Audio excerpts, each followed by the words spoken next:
C'est contre l'arnaque européenne qui détruit nos emplois.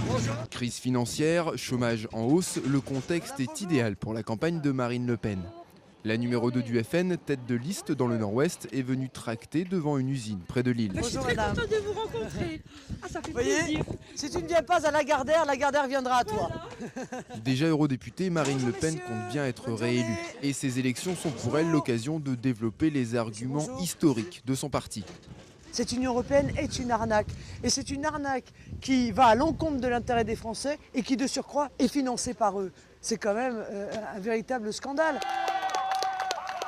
Selon un classement officiel du Parlement européen, Marine Le Pen est, après Philippe de Villiers, l'eurodéputé français le moins assidu à Strasbourg. Un bonnet d'âne qui ne la dérange pas le moins du monde.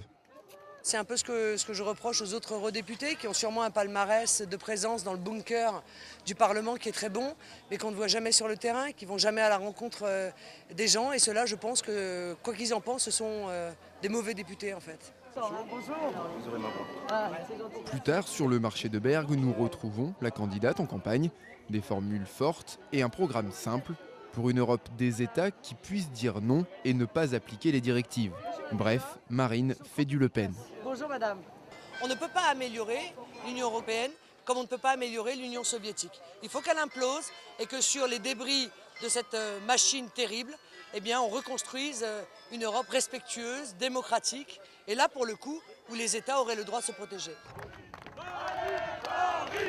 Depuis l'arrivée de Jean-Marie Le Pen au second tour de la présidentielle en 2002, sa fille a toujours tenté de rendre le FN plus fréquentable. Cette campagne, c'est pour elle une épreuve de légitimité, un test avant le congrès du FN dans un an. Marine Le Pen espère bien y prendre la présidence du parti, aujourd'hui occupé par son père.